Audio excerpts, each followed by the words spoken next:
नमस्कार, आप देख रहे हैं आई इंडिया और मैं हूं डॉक्टर पंकज सिंह गौर। और आज आई इंडिया के स्टूडियो में खास मेहमान आए हुए हैं। सभी का परिचय कराते हैं। आपका नाम है कौशलेंद्र सिंह जी उर्फ कुक्कू जी। सभी आपको देखते होंगे, वन्यजीव प्रेमी हैं और आज हमने एक खास मौके पर इसलिए बुलाया है क्योंकि पहली बार दुधवा नेशनल पार्क जो है वो समय से पहले चालू हो गया है और दुधवा नेशनल पार्क को लेकर आज बहुत सारी बातें करेंगे। 60 साल हो गए जब आप पहली बार दुधवा नेशनल पार्क पहुंचे थे और अब निरंतर वहां आप जाते हैं और आप जो वहां की तस्वीरों को कैमरे में कैद करते हैं वो हमारे ठीक पीछे आप उनको देख भी सकेंगे। आपके ही कैमरे से खिंची हुई बहुत सारे ऐसे रोमांचित कर देने वाली तस्वीरें हैं जिनको लगातार आपको हम दिखाते रहेंगे। चर्चा हम आज इस बात को लेकर करेंगे क्योंकि धीरे धीरे जिस तरीके से वन्य जीव को लेकर इंसानों से संघर्ष बढ़ता जा रहा है, आबादी के बीच वन्य जीव आ रहे हैं और जंगल हमारे खत्म हो रहे हैं, तो 60 साल से आप उन जंगलों के बीच, उन जीवों के बीच आप पहुंचते हैं। आपसे बेहतर शायद ही कोई समझ सकता होगा। आप अक्सर इनको लेकर सरकार को आईना दिखाने का भी काम करते रहते हैं और सरकार को जगाने का काम करते हैं। अब ये तो सरकार पर निर्भर होता है कि वो आपकी कितनी बात मानती है, लेकिन अनुभव तो कहता है कि 60 साल में बहुत कुछ आपने देखा।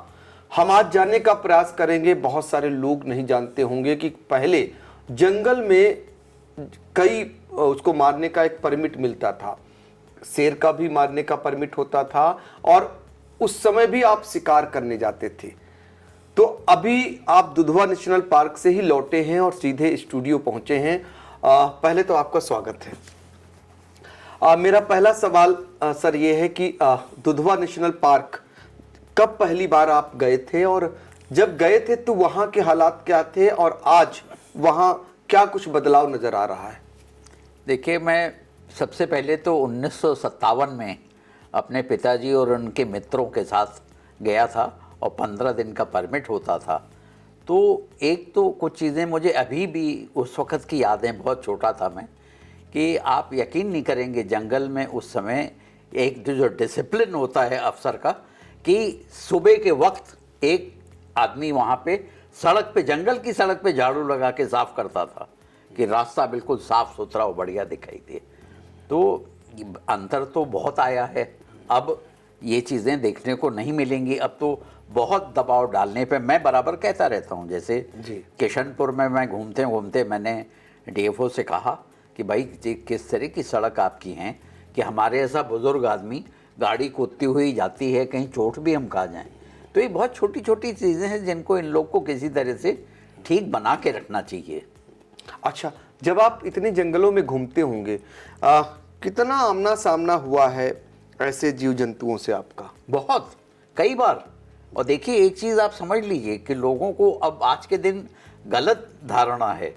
टाइगर अगर नॉर्मल टाइगर है तो उसको जिम कॉर्बेट जेंटलमैन कहा करता था। अगर आप सड़क पे जा रहे हैं और उधर से टाइगर आ रहा है, आप अगर टाइम से नहीं हटे तो वो हट जाएगा, वो रास्ता छोड़ देगा। तो एक लोगों को गलत वो हो गया, नहीं साहब वो, अब वो बात अलग है जो इस तरह के हादसे होते हैं कि कहीं अंदर बैठा है झाड़ी में, आप बिल्कुल ही वहीं पहुंच गए, तब तो वो जंगली जानवर है, वो अपने बचाव में हमला करेगा। अमूमन ये माना भी गया है, सांप हो या शेर हो या बाघ हो, हमला तभी करते हैं जब उसे लगता है कि उन पर खतरा है। बिल्कुल बिल्कुल। अच्छा, एक चीज़ और आपसे जानना चाहेंगे जो शुरू में हमने सवाल किया। पहले आप शिकार करने के लिए दुधवा नेशनल पार्क 1957 में पहली बार पहुंचे, तो शिकार का परमिट क्या होता था? कौन कौन से जानवरों को मारने का होता था? उसमें जो हम लोग को परमिट मिलता था 15 दिन का होता था। एक ये कहलाता था first half, second half. First half मतलब 1 तारीख से 15 तारीख, सेकेंड हाफ 16 तारीख से 30 तारीख, ऐसे होता था। और एक जो बना हुआ हाथ का परमिट मिलता था, उसमें लिखा रहता था टाइगर 1, वाइल्ड बोर इतने, मुर्गा इतना, चीतल इतना, पूरी लिस्ट रहती थी और आप उसी के हिसाब से मार सकते हैं, आप ज़्यादा नहीं मार सकते हैं। बिल्कुल। और चलते वक्त आपको एक वहाँ पर डिक्लेरेशन देना पड़ेगा, आपने क्या क्या मारा। वो रिकॉर्ड होगा। शिकार आपने किन किन जानवरों का किया? नहीं, हम ऐसा है कि जब तक बड़े इस एज में आए कि राइफल वगैरह चलाने लगे, तब तक ऑलमोस्ट टाइगर और लेपर्ड वगैरह बंद हो गया था। तो फिर ज़्यादा हम लोग का जो रह गया था शिकार, वो जैसे झीलों में जाते थे डक शूटिंग करने, या खेतों में जाते थे पार्ट्रिज शूटिंग करने के लिए, वो था स्पोर्ट हमारा ज़्यादा वो था जी। और ये नहीं कि साहब मार करके खाना है, स्पोर्ट वाला वो था। जैसे चाहे डक्स हो चाहे तीतर हो, तो इनको हमेशा हम लोग फ्लाइट में उड़ा करके ही मारते थे, जो कि स्पोर्ट कहलाता है। मीन्स निशानेबाजी करना। हाँ जी। अच्छा, एक चीज, दुधवा आप जब इस बार पहुंचे तो इन 60 सालों में कितना बदला नजर आया वहां की, जरा सा वर्णन करिए। अगर जानवरों की बात करें और सड़कों की बात करें, वहां के आबो हवा की बात करें, तो क्या क्या बदलाव दिख रहा है आपको? नहीं, जानवर का तो देखिए ऐसा है कि ऐसा नहीं कि अकेले मैं कह रहा हूँ, बहुत से लोग जो वहाँ से लौटते हैं, हो सकता है पब्लिकली वो चीज़ या सामने किसी के ना कहें, लेकिन वो एडमिट करते हैं कि हालात अच्छे नहीं हैं। देखिए, कहीं पे एक टाइगर दिख जाना और कहीं 2 दिख जाना, ये कोई बात नहीं है। बात यह है, सबसे पहले तो अंदाज़ा इसी से हो जाता है कि आपको प्रे बेस, जो प्रे बेस हम बोलते हैं, जैसे जिन जिन चीज़ों का शिकार टाइगर करता है उनकी संख्या क्या है जी। अब आपको हम बताएं कि बात होगी मेरे ख्याल से सन 66 की, और बहराइच में एक ब्लॉक है निशानगाड़ा। तो निशानगाड़ा में हम लोग जो गए थे शिकार खेलने, तो शाम को वहाँ नाइट ड्राइव भी तब अलाउड थी।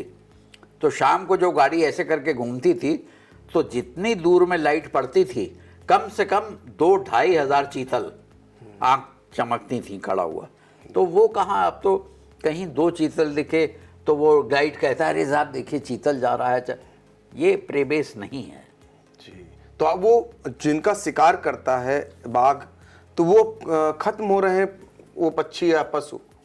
देखिए, ख़त्म होना तो एक चीज़ होती है, उसके बाद अगर मान लीजिए जिसका तजुर्बा है, जिसने देखा हुआ है, वो आपके साथ जाकर के देखना चाहता है, तो उसमें नुकसान कहाँ पे है कि भाई आप हमारे साथ चलिए, हम आप जिन जिन जगहों पे कह रहे हैं वहाँ पे 2-3 दिन घूम करके ज़रा देख लें कि असलियत है क्या।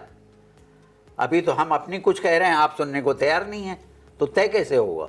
अच्छा, फिर होता क्या है, अफसर तो देखिए कुछ दिन बाद चला जाएगा। हाँ जी। फिर हम किससे कहेंगे कि भैया यहाँ का तो हाल ऐसा हो गया, सही बात है कि नहीं? तो आप इस बार गए तो आपको आपने क्या क्या देखा वहां, कुछ दिखाई दिया? नहीं, हमको टाइगर, किशनपुर में टाइगर टाइग्रेस दिखाई दिए और चीतल वगैरह दिखाई दिए, और किशनपुर में जो झादी ताल है उसमें स्वाम्प डियर, जिसको बारासिंगा हम बोलते हैं, वो अभी अच्छी संख्या में है ना, लेकिन दुधवा में बहुत कम हो गया है। अच्छा, दुधवा में आपको बताएं, जैसे सठियाना का जो ग्रासलैंड है वो स्वाम्प डियर का ब्रीडिंग ग्राउंड कहलाता था, लेकिन हुआ क्या, नेपाल में जंगल कटे, उन्होंने अपने जंगल साफ किए टिम्बर के लिए, और उसके बाद वहाँ से वो, क्योंकि अब जब पेड़ नहीं होता है तो मिट्टी वॉश होकर के आने लगती है, तो हमारे यहाँ जो उधर से हम लोग नीचे हैं वो ऊंचाई पे हैं, जो नदी नाले आ रहे हैं उनमें वो सिल्ट भर गई। तो सिल्ट भरने से हुआ ये, पानी जब बाहर जाता है तो सठियाना में वो ग्रासलैंड भर गए पानी से, जहाँ पे इनकी ब्रीडिंग होती थी, तो ब्रीडिंग खत्म हो गई, खत्म हो गए। तो ये इनमें फिर बहुत, और इसमें अब आगे आपको क्या बताएं, इसमें भ्रष्टाचार भी आ गया, वो खैर उसकी चर्चा इस वक्त हम नहीं करेंगे, लेकिन ये दिक्कतें आई वहाँ से, जो वो सिल्टिंग आज भी नहीं कर पाए हैं।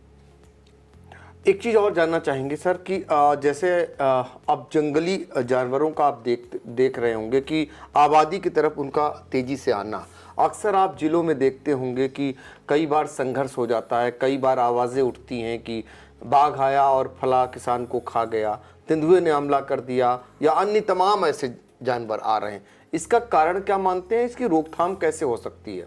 देखिए, जानवर बाहर क्यों आ रहा है, इसके 2 कारण हैं। एक तो आपने देखा ही है, हम अभी भी देख के आ रहे हैं, जंगल से मिली हुई गन्ने की खेती हो रही है, ये ठीक नहीं है। अच्छा, उसके साथ साथ जो अंदर उसके जानवर थे तो वो आदमी ने घुस घुस के मार के खा लिए, जब उसको वो नहीं मिलेगा खाना तो वो मवेशी ढूंढेगा, कोई और जानवर ढूंढेगा, बाहर निकलेगा, उसके लिए आएगा, और वहीं संघर्ष शुरू हो जाते हैं। तो अब आप या तो अब इतना तो सरकार मेरे ख्याल से करेगी नहीं, ये तो हम उम्मीद करते हैं कि ऐसा होना चाहिए, वो कभी नहीं करेंगे कि आप जंगल से हट के आप बहुत जगह अपने कामों के लिए लैंड एक्वायर करते हैं, सरकार करती है, तो आप वो लैंड एक्वायर करिए और जंगल से और वहाँ तक कि कुछ खाली जगह छोड़िए कि जानवर अगर बाहर आए भी, और उसके बाद आप फेंसिंग करिए, वो भी अच्छी क्वालिटी की फेंसिंग करिए। फेंसिंग जो की भी थोड़ी बहुत की गई है वो सब बेकार हो गई है। एक आप और सुझाव देते हैं अक्सर कि जो जंगल हैं उसके आसपास जो गन्ने की खेती है, यदि इसको प्रतिबंधित कर दिया जाए, क्योंकि आसानी से गन्ने में शिकार भी मिल जाता है इनको और आसानी से वो छिप भी जाते हैं, ये मान करके कि ये घास जैसी है कुछ। लेकिन आप देखिए, ये मानिएगा ना, ये ऐसा होना तो चाहिए, लेकिन आज की जो राजनीतिक स्थिति है, जो जिसको हम लोग वोट बैंक पॉलिटिक्स कहते हैं, तो सरकार इस काम को करेगी कैसे? उनको तो वोट दिखाई देता है, उनको जानवर नहीं दिख रहा है, और लाभ भी नहीं कोई, लाभ भी कोई नहीं है।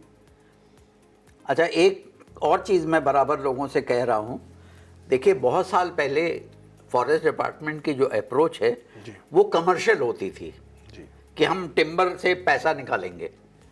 उस समय पे क्या हुआ कि टीक और यूकेलिप्टस ये दोनों एग्जॉटिक स्पीशीज़ है, हमारे यहाँ की नहीं है, तो इन्होंने लगा तो दी।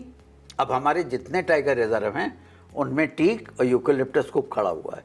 अच्छा, फिर अब ये बाकायदा रिसर्च करके ये तय हो गया कि ये जो एग्जॉटिक स्पीशीज़ हैं ये हमारी बायोडाइवर्सिटी है उसके लिए बहुत हार्मफुल है और ये हट जानी चाहिए।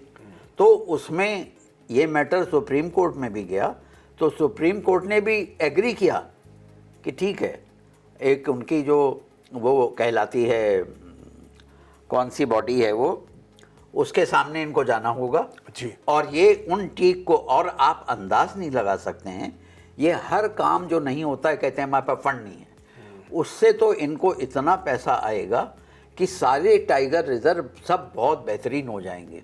और केवल काम करने की बात है, लेकिन अफसर ये मेहनत करना नहीं चाहता है।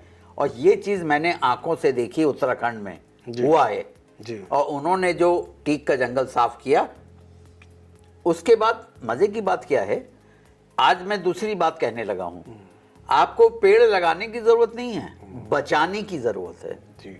है ना जी। तो उन्होंने क्या किया, उन्होंने जब उस जंगल को टीक के साफ किया, मेरा आंखों का देखा हुआ है, बिना लगाए हुए अपने आप वहाँ जो जंगल तैयार हुआ है, मैं आपसे बता रहा हूँ उसके अंदर आदमी घुस नहीं सकता, ऐसा जंगल बना है।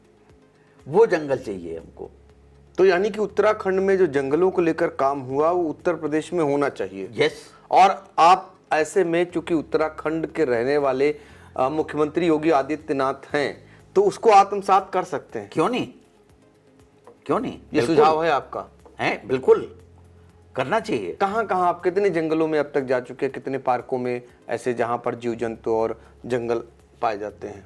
नहीं, मैंने कॉर्बेट वगैरह तो हम पता नहीं कब से जा रहे हैं, एक ज़माने से जा रहे हैं जी। और आपको हम बताएं, पन्ना गए हमको पन्ना देख के तो बहुत ताजुब हुआ कि सांभर जो इतना बड़ा जानवर होता है टाइगर, और इतना ज़्यादा वहाँ पे सांभर था कि मेरी तो समझ में नहीं आया कि ये यहाँ कैसे, ये हमारे यहाँ क्यों नहीं है। दुधवा में बहुत कम सांभर है, वहाँ कैसे इतना पनप गया। और यही कारण है कि देखिए पन्ना में कुछ साल पहले टाइगर ख़त्म हो गया था, ये दोबारा इंट्रोड्यूस किया गया है और बहुत सक्सेसफुल है, केवल इसीलिए कि सांभर बहुत है। अभी आपने देखा कि प्रधानमंत्री नरेंद्र मोदी शेरों को लेकर आए, बड़ी राजनीति हुई और यहाँ नहीं बचा पाए, उनको पालने का प्रयास हुआ और जो पाले जा सकते हैं देखिए वो नहीं पाले गए। जो आप चीता की बात कर रहे हैं जी, वो बिल्कुल गलत है। चीता जो है हमारे यहाँ जो था और जो लाया गया है ये अलग स्पीशीज़ हैं। जो लाया गया ये भी वही बात आ गई, एग्जॉटिक है। तो एग्जॉटिक का मतलब क्या हुआ, क्या आप हमारे यहाँ ला करके अफ्रीका से चीता, वो जेब्रा और जिराफ और ये चीज़ें डाल सकते हैं? नहीं डाल सकते हैं। जलवायु यह नहीं है। वो हमारे यहाँ के है नहीं, जी। तो वही गलती की गई है। आप चीता क्यों लाए वहाँ से? और करने को काम बहुत हैं। आपको जैसे बताएं कि हमारे यहाँ दुधवा में सन 78 तक जो वहाँ पर ककरहा रेंज है, वहाँ पे ब्लैक बक था, अच्छा, वो ख़त्म हो गया। तो आप ऐसा प्रयत्न करिए कि फिर से आप ब्लैक बक डालिए। जैसे आप गेंडे ला करके वहाँ आपने डाले और गेंडे बढ़ गए। एक सींग का भी गेंडा है यहाँ पे। हाँ, एक सींग वाला। नहीं तो गेंडे बढ़ गए, बहुत अच्छा है। तो आप ऐसे ही इसको करिए। हाथी भी बढ़े। हाथी बढ़े हुए हैं, हाथी बढ़े हुए हैं। तो ये चीज़ है ना करने वाली। अब आपको जो चीज़ मैं बता रहा था, ये टीक प्लांटेशन वाली, तो फॉरेस्ट कॉर्पोरेशन में 4 5 6 कम से कम IFS अफसर बैठे हुए हैं। और कॉर्पोरेशन का जो पहले काम था वो तो अब रह नहीं गया जी। कि पेड़ कटें और लॉगिंग करके और बिक्री हो। तो ये काम तो इनके लिए कर देंगे, वो इनको एडवांस में पैसा देंगे। अच्छा, और दुधवा में मैं चाहूँगा, चूँकि आप वन्यजीव प्रेमी हैं और बहुत ज़्यादा लगाव है, और समय समय पर हम देखते रहते हैं आपके सोशल मीडिया पर जब पोस्ट सरकार को आप आगाह भी करते हैं, आईना भी दिखाते हैं और कहीं ना कहीं कभी कभी क्रिटिसाइज भी करते हैं। तो ऐसे में वहाँ पर सुझाव के तौर पर दुधवा को और कितना और कैसे बेहतर बनाया जा सकता है? नहीं, बेहतर ये है कि देखिए, जिन लोगों को तजुर्बा है, जिनको जानकारी है, उनके साथ बात करके और उन चीज़ों के ऊपर अमल करना चाहिए। हम कोई बात कह रहे हैं, आप हमसे कह दिए साहब देखिए ये गलत है, हम मानने को तैयार हैं, लेकिन आप बात तो करिए। संवाद नहीं है। देखिए ऐसा है, एक बताइए कि एक ऑफिसर जो नौकरी करेगा कितने साल करता होगा?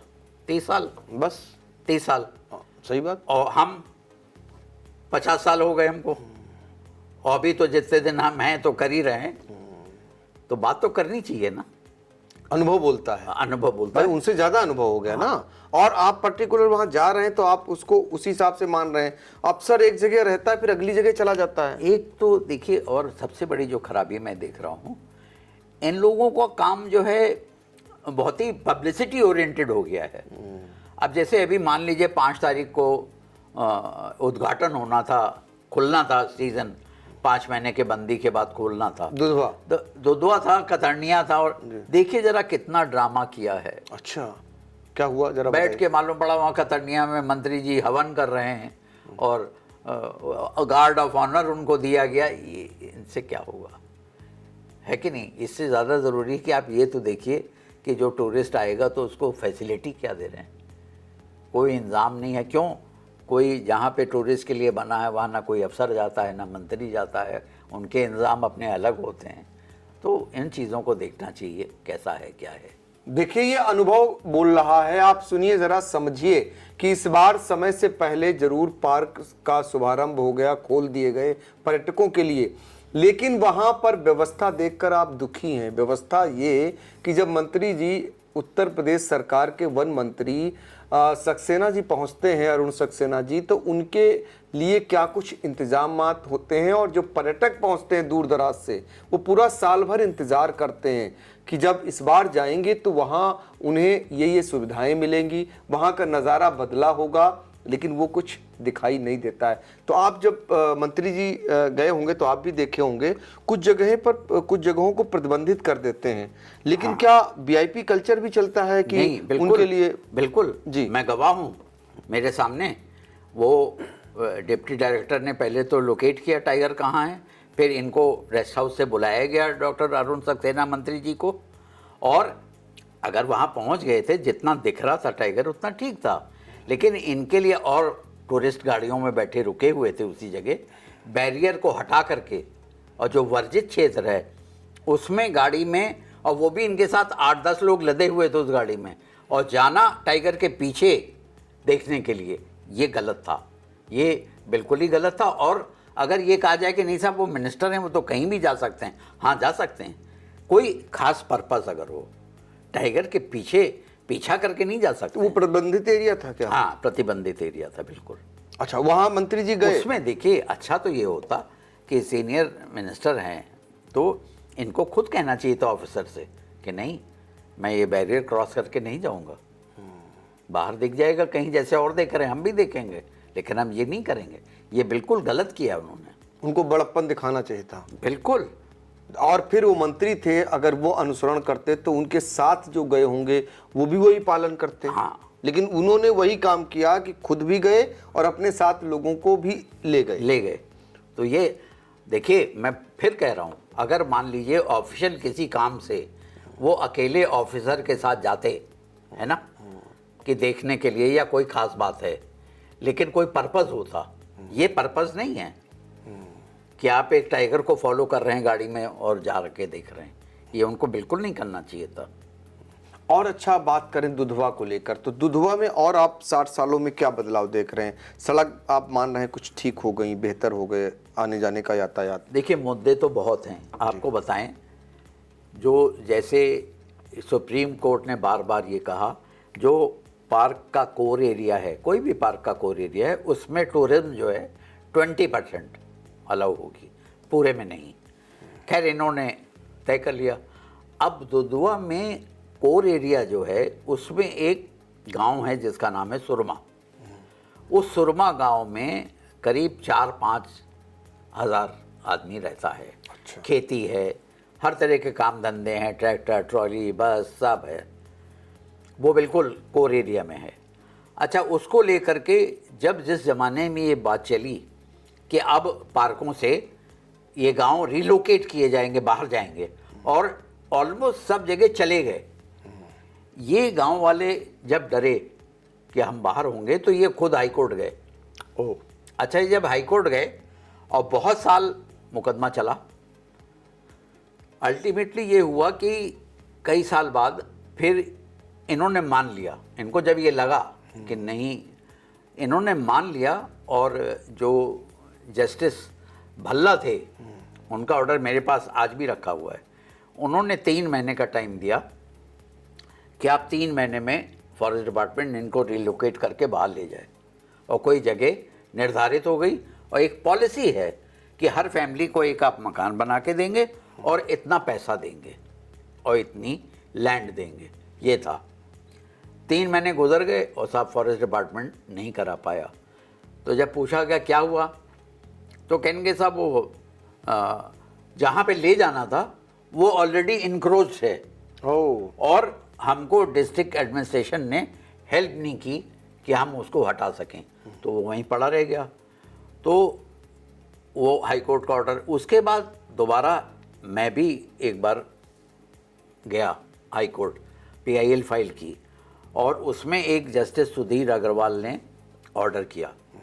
और उसमें उन्होंने ये कहा कि अगर इन लोग ने वाइल्ड लाइफ प्रोटेक्शन एक्ट के वायलेशन किए हैं, और पोचिंग है, जैसे पेड़ काटना है, ये तो इनको फिर वो DM और फॉरेस्ट के जो टॉप ऑफिसर हैं, इनकी रिस्पॉन्सिबिलिटी होगी, उनको आप अप्रोच करिए और ये उनको बाहर करें। तो वो ऑर्डर की कॉपी, और वायलेशन जहाँ तक सवाल है, वो तो ये तो ऑन रिकॉर्ड है। वो सुरमा गांव के कितने लोगों के खिलाफ मुकदमे दर्ज हैं, चल रहे हैं मुकदमे, उसमें टाइगर पोचिंग का भी है। अच्छा। हाँ, तो वो ये हुआ कि फिर हमने लेटर DM को एक भेजा। उसके बाद DM ने हमसे कहा कि साहब आप साक्ष्य लेके हमारे सामने प्रस्तुत हुई है। अरे भाई, साक्ष्य आप मुझसे साक्ष्य मांग रहे हैं? फॉरेस्ट डिपार्टमेंट मांगिए ना, जहाँ जिसने मुकदमे कर रखे हैं, कि भाई साक्ष्य लाओ। जी बिल्कुल। अच्छा, ये टालने वाली बात थी। तो खैर, उसके बाद हुआ ही कोरोना वायरस आ गया, तो मैटर वो पड़ा रहा। अब लेकिन मैंने दोबारा एडवोकेट से अपने बात करके और DM को एक चिट्ठी भेजी और ऑर्डर की कॉपी लगा करके ये है, लेकिन वो चुप बैठ गए, उन्होंने कोई जवाब ही नहीं दिया।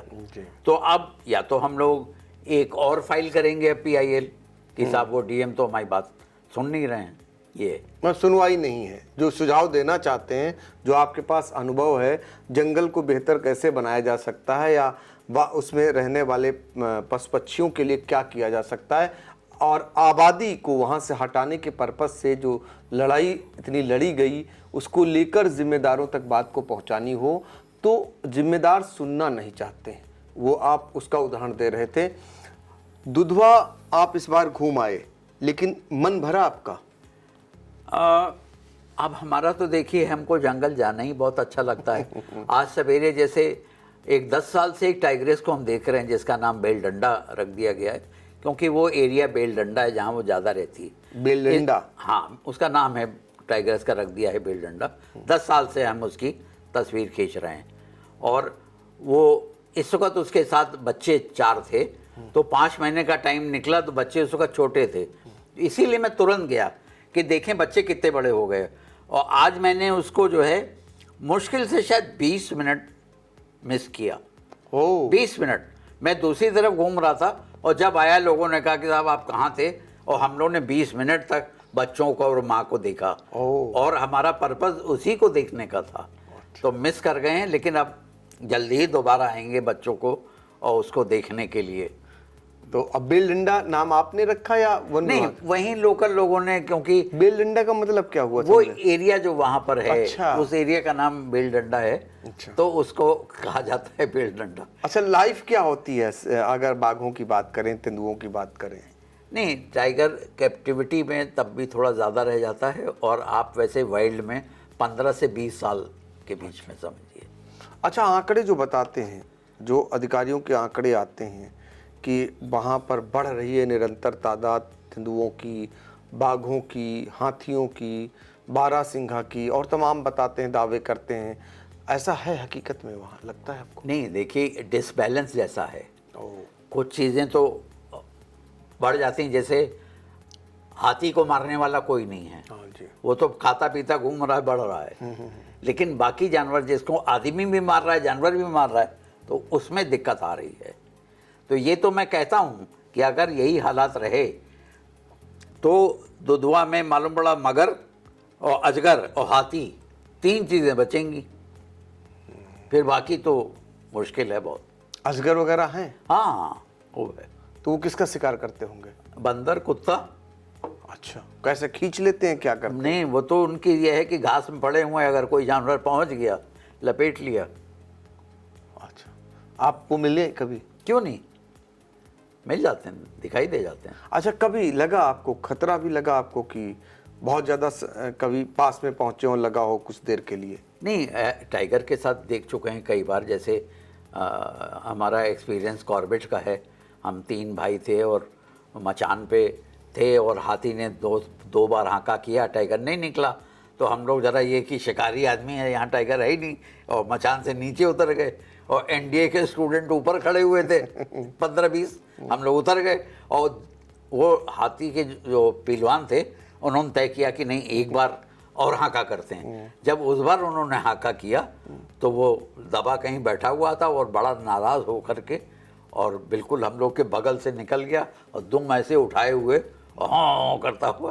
तो कोशिश भी हम लोगों ने की, तो वो जो मचान था बल्ली जैसी थी, एक जने तो जरा सा बल्ली पकड़ पाए, बाकी 2 ही नीचे रह गए। तो ऐसा तो हो जाता है जंगल। वाह। तो अब तक अगर आपको, मैंने देखा फोटोग्राफी की भी शौक है आपको, फोटोग्राफी करते हैं, कितनी करीब फोटोग्राफी हुई होगी? अरे बहुत तस्वीर खींच डाली है, बहुत तस्वीर खींच। अब क्योंकि देखिए, अब आज जो अब मॉडर्न कैमरास हैं, इसमें अगर आपने सेट कर दिया उसको, सिंगल फ्रेम लेना चाहते हैं या 5 या 20, तो आप एक बार भी जब ज़रा सा ऐसे कर देते हैं तो वो 20 तस्वीर खींच देता है। 20 तो तस्वीर तो बहुत हो जाती है। फिर करते ये हैं कि उसमें सेलेक्ट करके अच्छी वाली बाकी हटा देते हैं। अच्छा, आपको किसकी फोटोग्राफी पसंद आती है? मुझे टाइगर का सबसे ज़्यादा शौक है। बर्ड की करते हैं, बर्ड की फोटोग्राफी रोज़ करते हैं, लेकिन टाइगर का सबसे अच्छा लगता है हमको। अगर दूसरे बहुत सारे आपके संपर्क में रहते हैं जो फोटोग्राफी करते हैं, उनमें से आप किसको पसंद करते हैं, किसकी बेहतरीन मानते हैं? नहीं, जो जिन्होंने हमको सिखाया, और जो हमारे पास अक्सर सुबह हम लोग वहाँ जो एकाना स्टेडियम के पीछे वेटलैंड है, तो बर्ड फोटोग्राफी जाते हैं, रवि कपूर हैं, और उनका अपना वहाँ पे स्टूडियो है, प्रोफेशनल आदमी हैं, और बहुत अच्छा फोटोग्राफर हैं, बहुत अच्छी तस्वीर खींचते हैं। संजय कुमार जी जो यहाँ जिलाधिकारी रहे सीतापुर, हाँ, उनकी भी फोटोग्राफी आप एग्जीबिशन में जाते होंगे, उनका कुछ बेहतरीन लगता है? हाँ, बहुत अच्छा लगता है। और वो तो हर साल सब अपने पैसे से कैलेंडर तक छपवाते हैं, हमारे पास भेजते हैं कैलेंडर अपना जी।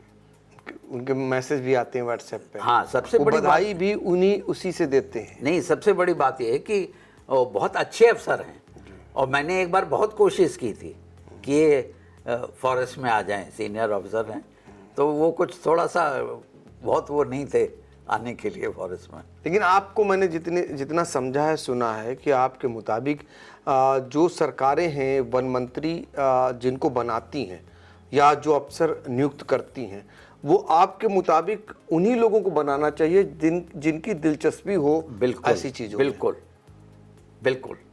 बहुत आप देखते होंगे ऐसे लोगों को बना देती जिनको ज्ञान ही नहीं है। मिनिस्टर की तो ऐसी नॉलेज होनी चाहिए कि वो ऑफिसर को गाइड कर दे कि आप ये गलत कह रहे हैं। इतनी नॉलेज होनी चाहिए मिनिस्टर की। और जी, पहले तो देखिए एडवाइज़र भी हुआ करते थे, सलाहकार होते थे, कुछ वही होना चाहिए कि आप किसी की बात तो मानिए। अब जैसे उदाहरण के लिए वाइल्ड लाइफ से थोड़ा, हालांकि वैसी चीज़ है, ज़रा जू की हालत देखिए कितनी ख़राब है, बहुत ख़राब है, कुछ नहीं ऐसे ही चलाते हैं।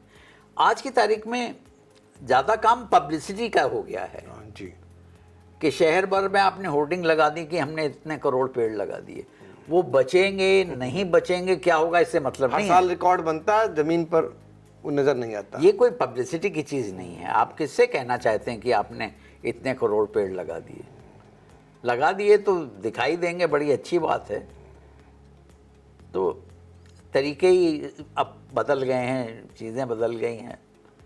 बहुत बड़ी बात कह दी। आप अक्सर देखते होंगे कि जब भी पौधरोपण होता है तो उसमें हर साल विश्व रिकॉर्ड बनाने का दावा सरकार की ओर से किया जाता है। उसकी करोड़ों की होर्डिंग्स आप शहरों में देखते होंगे लगाई जाती हैं, लेकिन धरातल पर वो पेड़ कितने चलते हैं ये चिंता का विषय है। और सच में मानिए, चूंकि वन्य जीव प्रेमी हैं, आपका सुझाव है कि ये चीज़ें जिनको लेकर आप महिमा मंडित करते हैं, इसकी ज़रूरत क्या है? आखिर आपका तो ये काम है, आपका नैतिक दायित्व है, क्योंकि जब वृक्ष होंगे तो जीवन होगा, समाज होगा। अगर वो आप लगा रहे हैं तो वो अपनी जिम्मेदारी का निर्वहन कर रहे हैं। हम चाहेंगे दर्शकों को ज़रा अपने बारे में भी बता दीजिए, चूँकि शुरुआत में हम पूरा आपका परिचय नहीं दे पाए। मैं वैसे तो जो हमारा जो कुछ तजुर्बा है वो शिकार की वजह से हुआ, क्योंकि जो बराबर फील्ड में रहे, तो बाकी अपना मैं रोटी रोजी जो है वो बिज़नेस करते हैं। और हम लोग की पुश्तैनी खेती वगैरह यहीं पर इसी सीतापुर ज़िले में। तो बाकी ये कि शौक़ जो है यही, इसके अलावा भी मतलब जैसे जो विदेशी पक्षी हैं वो भी मैं रखता हूँ और फ़ोटोग्राफ़ी कर ही रहा हूँ। तो बाकी मैं लोगों से यही कहना चाहता हूँ कि अगर चाहें तो संविधान उठा के 51A(G) को पढ़ ले, क्या लिखा हुआ है जी, वो अपनी ड्यूटी को आप निभाइए। अगर हम लोगों ने सबने छोड़ दिया तो करेगा कौन? देखिए, बहुत बड़ी सीख है और बहुत बड़ा संदेश है जो लोगों को समझना चाहिए। कहीं जाने की ज़रूरत नहीं है। और जिसके बारे में जिक्र कर रहे हैं, वाकई में आपको अपनी जिम्मेदारी का निर्वहन करना है। एक चीज़ और बता दें जो आपके बारे में मुझे जानकारी है थोड़ा बहुत, वो ये है कि उत्तर प्रदेश की राजधानी लखनऊ, जहाँ पर लोग आधुनिक माहौल में रहना पसंद करते हैं, लोगों की हवेलियाँ होती हैं, उसमें तमाम आधुनिक चीज़ें होती हैं, लेकिन सुना है मैंने आपने जो अपना आवास बना रखा है वो आपको माटी से लगाव है, पेड़ों से लगाव है, चिड़ियों से लगाव है, पक्षियों से लगाव है। वो आपने बिल्कुल नेचुरल माहौल में रहना वहाँ पसंद किया है। मेरे घर पे शायद ही कोई ऐसा फल हो जिसका पेड़ ना लगा हो। मतलब जो अमूमन आप बाज़ार में अब देखते हैं इस तरह के फल कि एवोकाडो है या ड्रैगन फ्रूट है, ये सब चीज़ें भी मैंने लगा रखी हैं। और मुझे शौक़ इस तरह का बहुत है कि जैसे केले की कितनी वैरायटी होती हैं कि वो लाल वाला केला हो और छोटा वाला केला हो, तो सब चीज़ हम लगाने की, जैसे अभी बहुत मशहूर हो गया था मियाज़ाकी मैंगो, जी, वो मियाज़ाकी भी मैंने फिर लगाया। और तो उसके अलावा अब रेट क्या उसका? अब अभी तो हमने बहुत छोटा पेड़ यहाँ बाजार में देखा भी नहीं है, लेकिन लोग बताते हैं बहुत महंगा है। अरे मैंने उसकी एक रिपोर्टिंग की है। हाँ, एक मैगलगंज है स्थान, वहाँ मियाज़ाकी लगा हुआ है, उसके पौध वो भी आए, फल भी आए। उस फल को लेकर हमने स्पेशल एक रिपोर्टिंग की है। और बहुत महंगा बताया था, लाखों में बिकता है वो। जी जी जी। तो एक चीज़ और है, जैसे मैं उन लोगों से कहता रहता हूँ, मुझे बहुत नापसंद है, मजबूरी है लोगों की, कि जो बहुत जगह का दूध मिला करके और पॉलीथीन पैक करके आता है। मैं कहता हूँ जिसके पास ज़मीन है, इंतज़ाम है, उसको गाय रखनी चाहिए। आपने अपने घर का दूध, दही, घी, उसका कोई जवाब ही नहीं है। मेरे पास 4-5 जानवर मैंने रखे हुए हैं, तो उससे बगीचे के लिए हमको खाद भी मिल जाती है और हम अच्छा दूध और वो, ये भी लोगों को करना चाहिए। लेकिन आज की तारीख में हर आदमी के पास एक ही चीज़ होती कहने को, अरे बड़ा झंझट है। झंझट से ही बचता है। अरे ज़िंदगी झंझट है, ज़िंदगी पूरी झंझट है। बिल्कुल। तो कुछ तो प्रयास करो। वो उनके लिए कह रहा हूँ जिनके पास जो है साधन है, उनको ज़रूर रखना चाहिए। उम्र क्या हो गई आपकी? मैं अगले मार्च में 76 का हो जाऊंगा। और अभी सारे कार्य करते, गाड़ी भी चलाते बिल्कुल हैं? बिल्कुल, पहाड़ तक अपनी कार लेके जाता हूँ। अपनी कार लेके हर महीने पहाड़ जाता हूँ। तो ये सब माना जाए कि जो दूध, दही और जो आप फलों का खुद सेवन कर रहे हैं, मिलावट की जो चीज़ें आज बाज़ारों में उपलब्ध हैं, उसकी अपेक्षा आप शुद्ध चीज़ों का आप सेवन कर रहे हैं, वही सब कुछ जी रखे मैं हुए हैं। बिल्कुल अवॉइड करता हूँ बाहर का कोई भी खाना पीना, बिल्कुल, जब तक बहुत मजबूरी ना हो। और घर पे हमारी हेल्थ की वजह से हमारी सेवा बहुत होती है। तो देखिए कैसा आप जीवन जीना चाहते हैं, जीता जागता उदाहरण आपके सामने बैठे हुए हैं। आज तमाम लोग, हमने आपको बताया कि बड़े शहरों में जाने के बाद आधुनिकता की दौड़ में खो जाते हैं, मार्केट से वो बहुत सारी ऐसी वस्तुओं का सेवन करते हैं और समय से पहले बीमार होने लगते हैं। 76 साल की उम्र में आज आप पहाड़ों पर खुद ड्राइविंग करते हुए गाड़ी ले जाते हैं, और जब भी कभी भी कोई पार्क शुभारंभ होता है तो उसको देखना, वहाँ घूमना आज भी आप पसंद करते हैं और जाते हैं।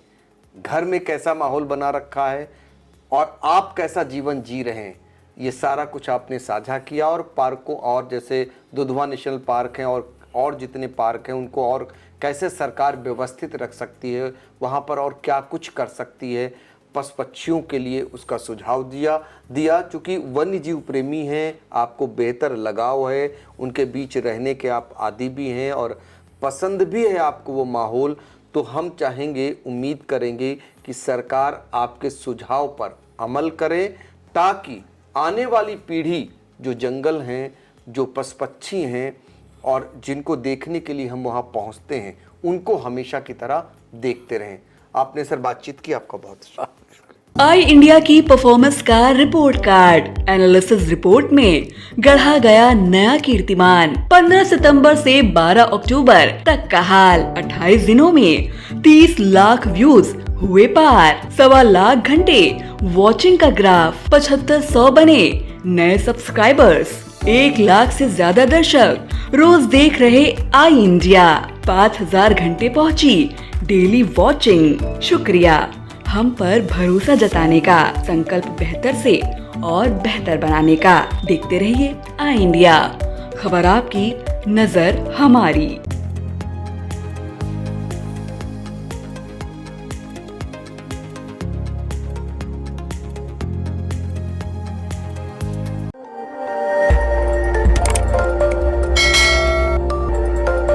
खबर आपकी, नजर हमारी। देखते रहिए आई इंडिया।